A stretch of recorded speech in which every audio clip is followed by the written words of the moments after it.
So today I'm going to be telling you about, well, about revolutions, let's say. Before I forget, I'm going to leave in the description and in my about section of my channel the my Twitter at. I have a Twitter account kind of for this channel, but also kind of for geeking out about history. And if you want to contact me, just chat about history, you can do so there. It's public, so go ahead and follow. And yeah. Anyway, let's get right into it. Revolutions. Probably, possibly, my favorite part about history. Like, I know I have a lot of my favorite era, my favorite person, my favorite so and so. But revolutions have got to be the best thing about history because they're the thing that bring about change. Okay. So, I love the whole structure of it. I love how you start with a regime, a monarch, a government, a politician, a system. I'm going to exclude the Industrial Revolution, by the way, because I don't really count that as a revolution in the sense of it wasn't a regime change. It was a change of system from a more agricultural way of life to a more industrial way of life, but not the kind of change I'm talking about. So, you have a regime, a government, a monarch, whatever. And, well, they're not popular. They don't have to be exactly hated by everyone for a revolution to occur, but they do have to have some popularity because otherwise, if everyone's happy, they can't exactly revolt because why would they revolt against someone who they like, you know? So they're unpopular. They do stuff that's not good for a group of people. I am going to put in place the most famous revolution of all time, the French Revolution. I think I'm going to use it as an example, but then I'm going to use others. So you have the bourgeois class, the bourgeoisie, being, hey, you're giving all the power to the nobility, you're giving all the power to the clergy. What about us? The third estate, what about us? We're not being listened to. There you have the unpopular class. The regime, the monarch, Louis XVI, Marie Antoinette. And then there is a breaking point. In most revolutions, really all revolutions, not all of them, the majority, let's say the majority of revolutions have a breaking point. Well, in terms of the French Revolution, you have the States General, you have like the whole on the taxes on the third estate. Well, of course, each group in society had one vote. The nobility, the clergy, and the third estate. And, oh, should we tax the third estate? Yes, no. Oh, it's 2v1, let's tax the third estate. And also the fact that France is spending a lot of money, tons of money. And there you have the nobility, like Marie Antoinette, wearing her fancy wigs, doing their fancy parties, and the third estate was suffering. Then you have the actual start of the revolution, because the breaking point doesn't have to be the same day or the same event. It has to be something that gets the public saying enough. Here, like the act of public, and this is what I'm talking about, the public saying enough. In terms of the French Revolution, the storming of the Bastille, 14th of July, 1789, boom, revolution starts. And now here is where it gets good. You have the first few months, if it gets to that, like it can be days, but again, the first few moments, be that days, hours, minutes, months, years, those are the key moments. Because that doesn't make it or break it of the revolution. You have to establish that your revolution is stable. Meaning, you need enough people, you need organization. Hell, you're overthrowing a regime, you're overthrowing a monarchy that has been there for hundreds of years, in this case. In others, well, you have been overthrowing a system of government, you have been overthrowing so and so. you're overthrowing a whole empire in terms of the American Revolution. So you have to know what you're getting at. You need a plan. You need someone who knows what they're doing. Generals, the whole lot. You need people with connections. Let's just say, for example, people know what they're doing. I know he wasn't involved, but let's say Lafayette, he was there. And at that same point, a bit later on, you need a what if. What if we succeed? What if we win? We need to have a plan. You need people ready to take charge. Well, French Revolution, you kind of have, I don't know. I've never studied French Revolution. Well, I have, but years ago, so not in that much detail. And I've done a video on it ages ago, but it was ages ago. I barely remember it. I'm so sorry. But people like Robespierre and people who will take charge. And we need that in place before the revolution ends. Because if it ends and we don't have a stable government ready to be put in place, another revolution. And that is going to happen. And that is not ideal. So you have the next step. Actually establishing a stable government. And now they're making a break point. In terms of the French Revolution, that failed. You have Robespierre's Reign of Terror, and of course, chopping off the heads, and then Robespierre's own head gets chopped off, and then kind of instability, and here comes Napoleon, and phew. So that's it. And those are the steps of revolution. You have the regime that you want to overthrow. The thing the regime is doing that is really bad. The breaking point, the trigger factor, whatever, how you want to call it. The actual start of the revolution, the point where the population says, enough, here we are.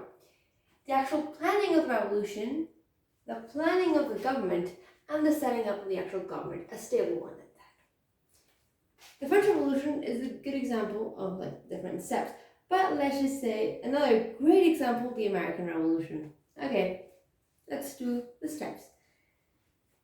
The regime, the British Empire. The thing that they're doing, they're taxing the colonies, they're just not really ignoring them, they're not letting them develop as much as they should. And they keep on taxing them. Breaking point, sugar tax, Stamp Act, that kind of thing. The American Revolution is kind of funny because it really has one main thing, but really two. Point of aggression by the people. We've had enough. That is the Boston Massacre and the Boston Tea Party. The throwing the tea of the Boston Harbor. Then plan for a stable government. The Declaration of Independence. Boom, we're declaring independence, we're leaving you behind, we're going in a new direction. And who is going to lead our army? George Washington. Boom, Commander-in-Chief, there you have it. Next, planning, during the revolution of course, but that's a given. Planning of next government. Okay, this guy, this general, he's been pretty good, why not have him as our president? Boom. Next leader, stable government. Then actually winning the revolution. What? I'm not saying the political situation of the United States is ideal, but the government itself has remained stable for 300 years. So not 300, 200 years, but it's the same structure of government. There has not been a regime change. And that is a pretty cool example of a revolution following the steps. The French Revolution is more famous. They're both really famous, but arguably the French Revolution comes to mind quicker than the American Revolution, at least for me. I know more about the American Revolution, it's just the French Revolution is the revolution. That makes sense. Okay, those are two examples of successful revolutions, but of course, there's failed revolutions and revolutions that didn't go that way but still succeeded. And yeah, so yeah, let's say a revolution. Okay, let's say a revolution that happened that wasn't exactly this way. The Glorious Revolution. Well, let's see. The regime. Let's just follow the steps. The regime. Well, that's James II, a Catholic king. And that is not exactly ideal because the people want Protestantism. That's why. That's the reason. You'll want Protestantism. The breaking point, the thing he does, well, it just exists. He's been having attempts on his life throughout even his brother's reign from 1660 to 1685. He's been having constant attempts on his life. He becomes king in 1685 and is Catholic, and that is not good. So some nobles, 7 nobles, they sent a letter to William of Orange in Denmark, the husband of one of James's daughters, and tell him, hey,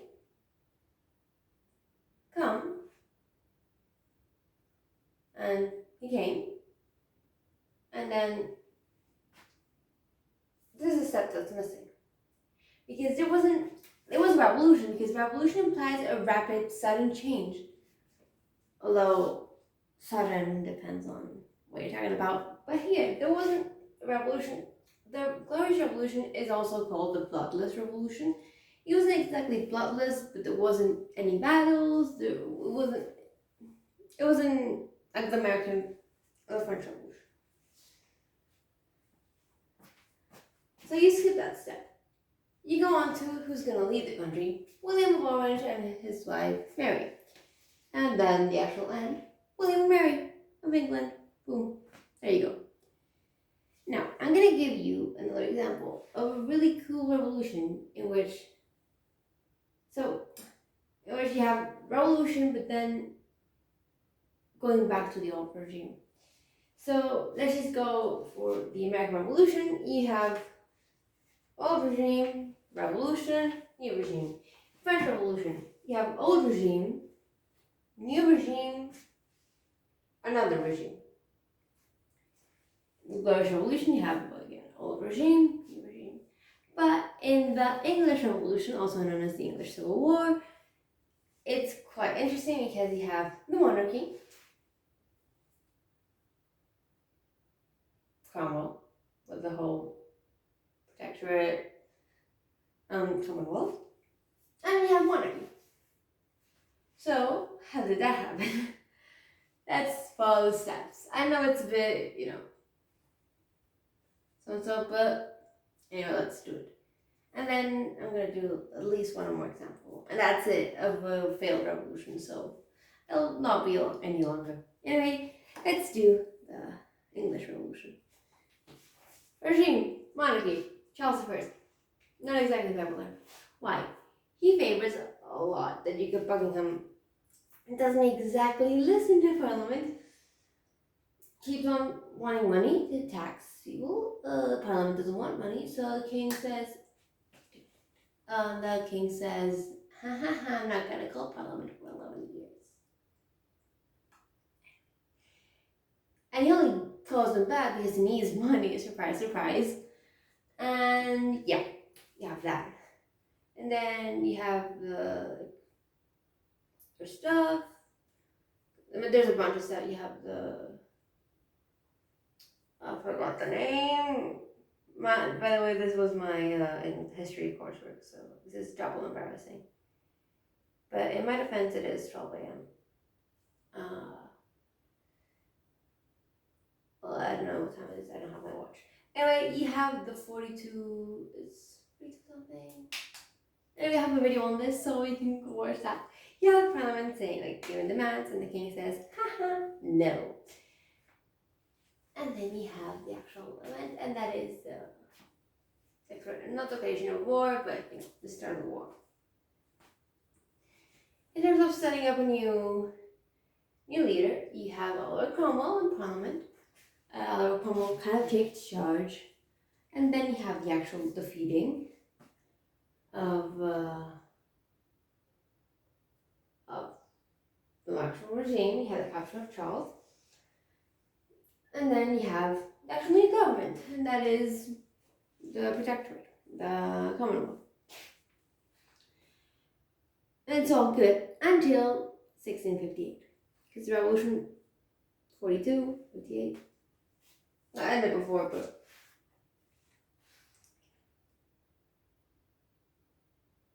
it's not 39 articles. It's killing me. What was it?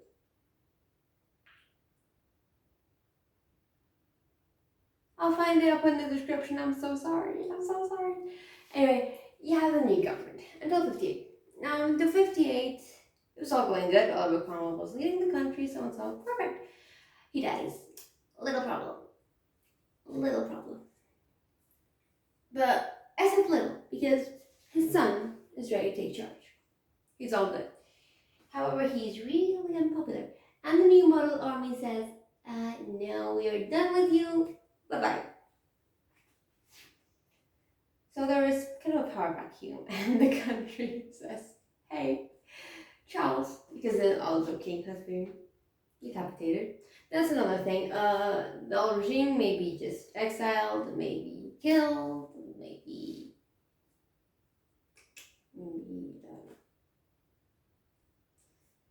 be left alone. I mean, you have the Russian Revolution, which like the royal family was executed. Same with the French Revolution. In terms of exile, you have like in Spain. Anyway, in England, the king was executed, but his son left.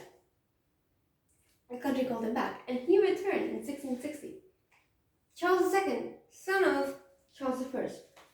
So that's kind of a sandwich revolution. Revolution, really important, but in the end didn't amount to anything because the king came back. Yeah. Then I have another example. Well, really two examples. And that's it, we'll end it there. Failed revolutions. So the two examples I am going to give are the Munich push, because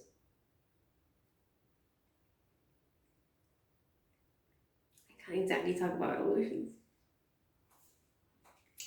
I'm talking about the Munich push. And then I'm going to talk about the gunpowder plot. Actually, I'm going to talk about the gunpowder plot and then the Munich push. 42 propositions. I think it was the 42 propositions. The term I'm talking about, like what Charles did. The Charles Parliament, Civil War. Yes! Or is it 19 propositions? There's a 42 somewhere and I don't know where it is.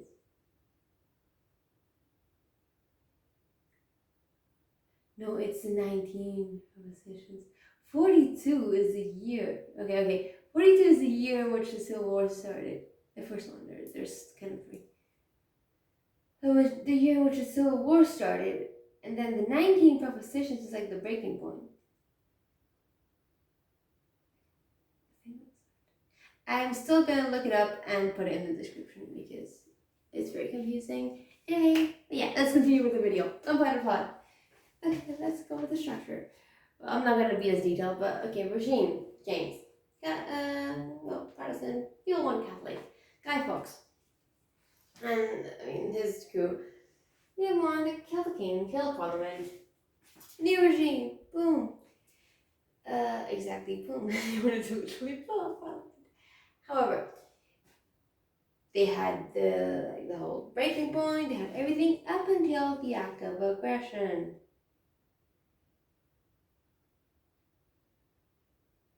They had a plan. Yeah. Didn't work. They got caught. Now, that's the thing. What if your revolution fails? So you have the punishment, the aftermath, the cool stuff. You have most likely execution, because revolution tends to go against the head of state. And if you go against the head of state, that's treason.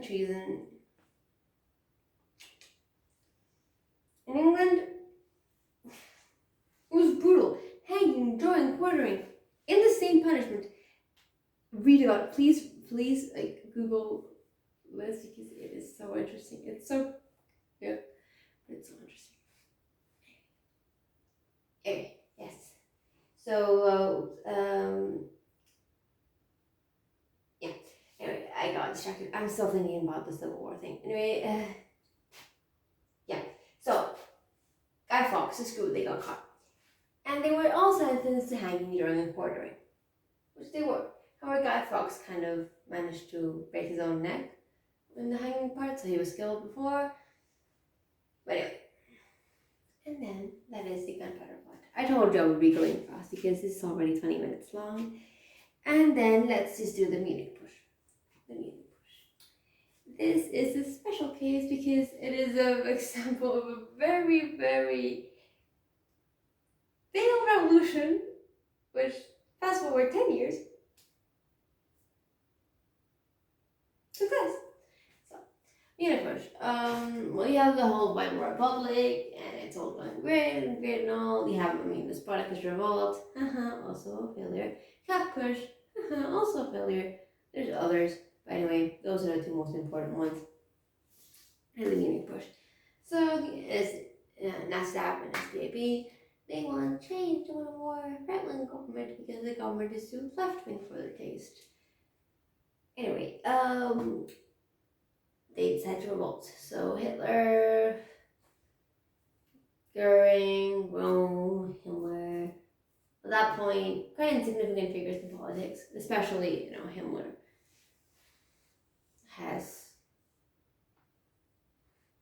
Hitler was kind of insignificant, but still prominent enough. They decided to march on Munich government. However, they were caught. They stormed the U-Haul, but then the guys go and they wanted the government and blah blah blah. They got caught. Hitler got imprisoned, and yeah, that would seem the end of it, right? They tried a revolution. They got to the act of aggression. They failed, and then you went to punishment, right? No, because that was a learning step. That was a stepping stone. Hitler, he knew that he needed to do more. That wasn't the way to go. So he did it legally. Instead of doing the whole radical revolution, he got elected into, was partly elected into the Reichstag. He himself became chancellor, and then came the actual the legal revolution. And this is the act of aggression, in which there wasn't really an outward act of aggression. There was banning of parties and the church and whatever, but yeah. And then you have, well, acts of aggression really, you can count the Reichstag fire. And then you have the actual setting up of government within the Third Reich. And yeah. That's pretty much it. That's all I'm going to say because this video is already way too long and I've bored you enough already. But that is revolutions. And the cool thing about them, because they're awesome. Yeah. Except the Industrial Revolution, because for the life of me, I cannot solve that. I like violent revolutions. I like it when the monarch gets decapitated, when the revolutionaries get decapitated. I like violent stuff.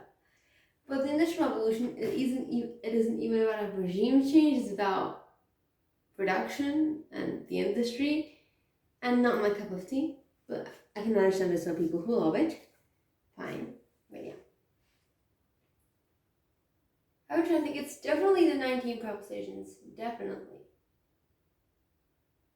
But then there's another thing. Because it's about the Civil War thing I mentioned of like Parliament gave and Charles said, haha, no. There's another thing. The Grand Remonstrance. Yeah, it's a Grand Remonstrance. Yes, it's that, Grand Remonstrance. I'm still going to put it in the description, still going to look it up on my computer just now to make sure, but it's 19 propositions in the Grand Remonstrance. Because I have in my head the picture of the website where I first looked it up, so. Anyway, yeah, I'm so sorry about that. That was my English, why do I keep saying English? That was my history coursework, so that is extra embarrassing, but hey. And if you haven't managed to sample this part, you won't have seen me actually solve it. And if you stay to this part and have actually seen my thought process and managed to see me actually discovering that it was the Grand Remonstrance and the 19 propositions, which now that I say it again and again, it does sound right, so I know I'm right. Because like I said, I've researched this quite a lot. My mind went poof. Well, congratulations and thank you so much for watching to this part because it feels so good. But anyway, I'm gonna leave it there. Like I said before, if you want to contact me, please DM me on my Twitter. It's at historiangeeky, and I'm gonna leave it in the description. I'm gonna leave it in the about section, and I do not yet have an Instagram for the channel because I don't know what to post there. But on Twitter, I'm much more comfortable there because I don't know, I like it better. And yeah, so I'm gonna leave it there. I hope you liked it. I hope you found it interesting. I certainly did. I don't know if you could tell, but I love revolutions. I get really excited when I talk about them because they're just so interesting. And yeah, that's it. So, thank you for watching. Bye.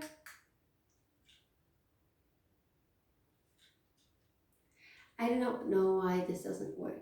I have this thing, okay, I've genuinely tried, that supposedly shuts off the camera, but this is how I turned it on, and anyway, you have a few extra minutes seconds of me talking.